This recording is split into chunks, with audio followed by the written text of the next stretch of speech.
Alright, we're still looking at the new address list box, which is an access table, access database table, and I have added the first two addresses, names and addresses that you see at the bottom of page 119, and I'm going to show you now what to do as you add these records to this little address list database table. Now you can see the first one is in white. The second one that I haven't finished with yet is in blue. Now I have actually finished with it, but I need to get out of it with a new record. So the book tells you to click new entry, which is down here, but you can also at the end of the record, when you're in the last field of the row, you can press the tab key and it will move you down to the next row automatically. So now we're going to type in this information. Type it in carefully. This is another thing you have to take time to proofread.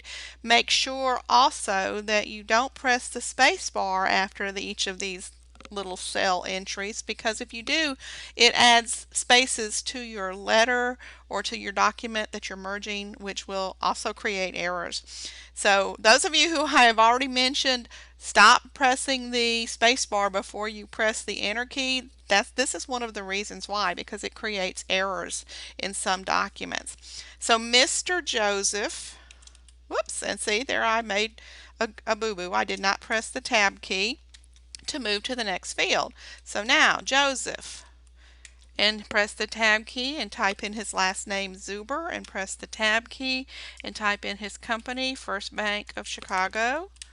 And these fields are longer than the rectangle cell shapes that you have in front of you, but that's okay. I'll show you how to fix that in a minute. His address line is 1106 Whispering Pines Road in Chicago.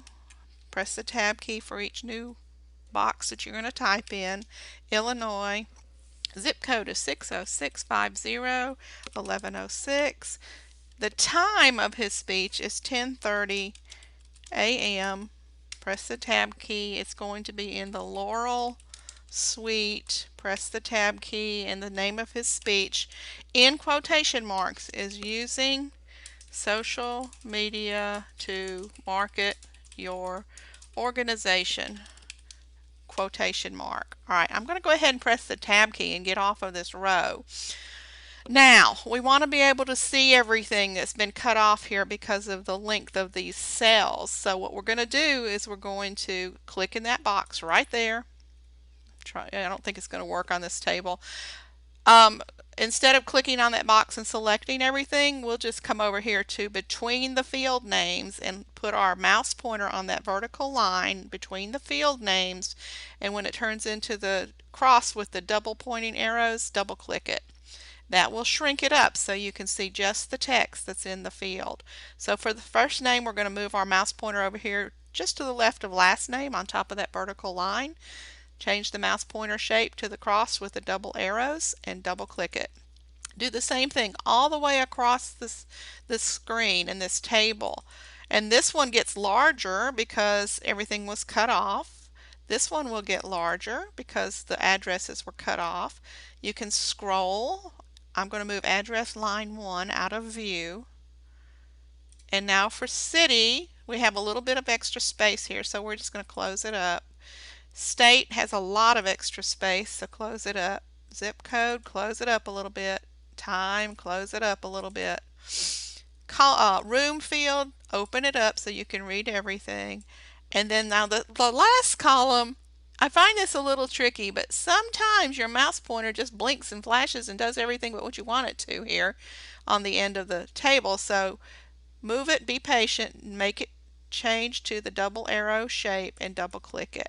Now you can't really see it here, but you can still scroll to see it, and make sure while you're proofreading that all of this is accurate.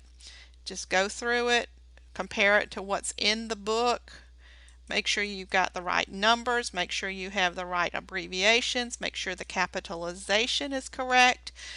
Everything. These are business documents. They have to be perfect when you send them out to your clients. And just think, if you have 5,000 letters you're sending out and you make a mistake in the body of the letter, the message of the letter, that's 5,000 errors that you've just sent out, and it damages your company's reputation, and it also damages your reputation with your supervisor for not catching all of those little errors. So proofread. Take the time to proofread. It's expensive stuff when you don't do it right. Okay, so we have all of our names and addresses here. We have all of our fields with the room numbers or the room names and the times and the names of the speeches. And I'm going to click OK because we're done creating this data source list. So click OK. Now it wants us to save it. And again, save it on your storage device. Do not save it in the default place on the hard drive, because if this is not your computer, you won't have it available to you the next time you need it. So always make sure you save it on your storage device. This is my flash drive with my BUSN 1440 file on it. The name of this file is 76 Drill 1 Data Source, which means data is all of the pieces of the names and addresses, the title, the first name, the last name, and the source is where the letter goes and gets it and puts it into the merged document when we're finishing this up. Okay, so I've got the name of the file on my flash drive. I'm going to click Save, and here it pops up in a little bit different format. You'll see that it's now has a file name here. All of the check marks mean that all three of these and anything else that would be down here are going to be a part of this merge. You can scroll across and see that everything is still there if necessary. And down here at the bottom you can sort these, for example, by zip code or by last name, whichever you'd like to do. You can filter out people who just live in a certain zip code. You can, if you've got 5,000 addresses here, you can see if there are any duplicates. You can find somebody in 5,000 names. It's hard to scroll and find them, so you can do this and just type in their name and it will pop up with the information you're looking for. And then you can validate addresses. So we know that this is good. We don't need to do any of the recipient sorts or filters, so we're just going to click OK. Now the next step of this is to write the letter. And this is what we're doing. We've got to click Next and write the letter. And it says in the Mail Merge Wizard, if you have not already done so, write your letter now. To add recipient information to your letter, click a location in the document and then click one of the items below. Well, instead of clicking a location in the document, we're just going to stop when we get to that point in our typing and add the merge field that comes from these items here. It says when you have finished writing your letter, click Next below, then you can preview it and personalize it. Alright, this is a regular business block letter. You know that the business block letters start at about 2 inches, so I'm going to press the Enter key 3 times. 1, 2, 3. Alright, here are the 3 Enter keys above the date. In this drill on page 120 it says use the date April 6th. April 6, 2017, and then it says press Enter twice, and then it says insert the merge fields for the letter address. Okay, this is the Mr., the Doctor, the Ms. So what we need to do is come over here to the link that says More Items, and when we do that we have our list of information, and this is where it becomes a little bit tricky. Title is what I need first, so I'm going to insert it in the document, and there it is. Now, you'd think I could just go ahead and click first name and insert it and last name insert it, but it doesn't work that way. You have to do one at a time. We already have title here, so we have to click close. Now, in a real letter address, after the Mr. or the Doctor or the Mrs., you have a space, so you have to hit the space bar one time. There's the little dot that indicates the space bar. Now we have to put in first name, so we come back over here to the wizard screen and click More Items, type first name, or click first name, excuse me, and then click Insert, and then click Close, because between first name and last name we have a space that we have to put in there with the space bar. Again, there's the dot. Okay, last name comes next. More Items, last name, Insert, Close. All right, now we're going to go down to the next line, which is going to be company name. Yes, seeing at the bottom of page 120, we need to put company name under here. So do Shift and Enter and more items and company name. Click on it once and click Insert and click Close. Shift Enter to go to the address line 1 merge field. More items, address line 1. Click Insert, click Close, Shift Enter, City, more items, City, Insert, Close, and in a real address, mailing address, you have a comma after city, so type a comma. Oop, I had two of them accidentally. Press the space bar after that comma, and now go back to more items in the merge wizard and choose state. Click on it once, click Insert, Close. After the state we have a space bar and then we have the zip code. So now go back to more items in the wizard and click zip code and click Insert and click Close. Alright, now we have a whole block of merge fields here, and after the zip code in a letter, you press the enter key one time for the salutation. Now, this is another thing that you have to look at for a minute on page 121.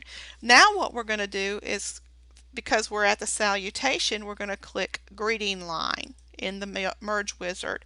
Insert the greeting line is a big dialog box, and really all you have to do on this is decide whether or not you need mixed punctuation or open punctuation. And in this drill they want you to use open punctuation, so you get rid of this comma by clicking the down arrow and clicking none. Alright, Dear Mr. Randall has nothing to do with this letter. This is just the format that it's going to be in. So if you have an address list that doesn't have a first and last name, then this is what will appear in the letter instead of Dear Mr. or Dear Doctor or Dear Mrs. or something. So that's all we have to do in this case, is just get rid of the comma and click OK. Alright, there's the merge field for our greeting line. There is no comma there.